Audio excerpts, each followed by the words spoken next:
ഇതിന് കൊടുത്ത തലക്കെട്ട് എന്ന് പറയുന്നത് ആദം നീ എവിടെയാണ്.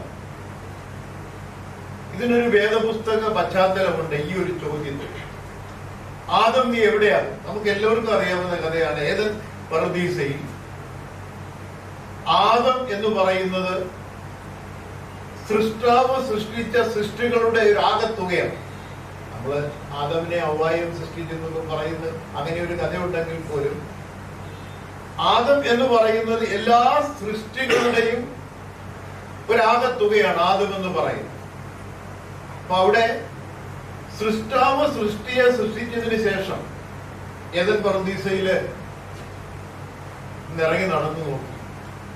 ഞാൻ ഇതിനെയൊക്കെ സൃഷ്ടിച്ചപ്പോൾ എനിക്ക് ചില ഉദ്ദേശങ്ങളൊക്കെ ഉണ്ടായിരുന്നു. പരസ്പര ബന്ധം ഉണ്ടാകണമായിരുന്നു, പൂരകമായ ജീവിത സാഹചര്യങ്ങൾ ഉണ്ടാകണമായിരുന്നു, പ്രകൃതിയെ തൊടേണ്ടിടത്ത് മാത്രമേ തൊടാൻ പാടുള്ളായിരുന്നു, പറിക്കേണ്ടാത്ത പഴം പറിച്ച് തിന്നാൻ പാടില്ലായിരുന്നു. ഇങ്ങനെയൊക്കെ ചില നിബന്ധനകളെ സൃഷ്ടാവിനുണ്ടായിരുന്നു. അല്ലെങ്കിൽ ലോകത്തുള്ള സർവ്വചരാചരങ്ങളുടെയും സർവ്വജീവജാലങ്ങളുടെയും പ്രതീകമായ ആദം സൃഷ്ടാവ് വന്ന് നോക്കിയപ്പോൾ സൃഷ്ടാവിന്റെ ഹിതത്തിൽ നിന്ന് ദൂരെ പോകുന്നതായി കാണാം. ഇതാണ് ആ പഴയ നിയമ കഥയിലെ ഒരു പൊരുളെന്ന് പറയുന്നത്.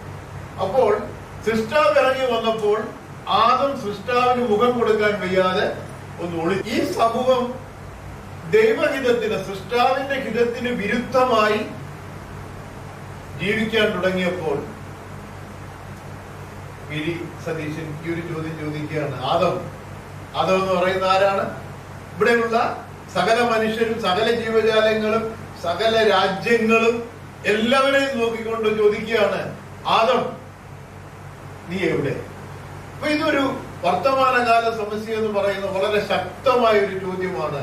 നമ്മുടെ സാമൂഹിക പ്രശ്നങ്ങൾ, ഇന്നത്തെ വർത്തമാനകാല രാഷ്ട്രീയ പ്രശ്നങ്ങൾ, രാജ്യത്തെ തകർത്തുകൊണ്ടിരിക്കുന്ന സാമ്പത്തിക പ്രശ്നങ്ങൾ, അന്തർദേശീയ യുദ്ധത്തിന്റെ പ്രതിഭാസങ്ങൾ, അതുപോലെ പ്രകൃതിക്കെതിരെയുള്ള മനുഷ്യന്റെ ആക്രമണം, ജീവജാലങ്ങൾ തമ്മിലുള്ള ആക്രമണം. ഇപ്പൊ നമ്മൾ നേരത്തെ പറഞ്ഞതുപോലെ നമ്മുടെ നാട്ടിലാണ് ജീവിക്കുന്നതെങ്കിൽ പോലും കാട്ടിൽ നിന്ന് മൃഗങ്ങൾ ഇറങ്ങി നമ്മളെ ഉപദ്രവിക്കുന്നു. ഏദൻ പറുദീസയിൽ അങ്ങനെ ആയിരുന്നില്ല.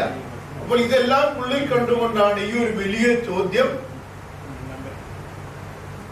വി ഡി സതീശൻ ചോദിക്കുന്നത്. അപ്പൊ ഈ പുസ്തകത്തിന്റെ നാമകരണം എന്ന് പറയുന്നത് വളരെ അർത്ഥവത്താണ്. ഇതൊരു ബൈബിൾ കഥയൊന്നുമല്ല.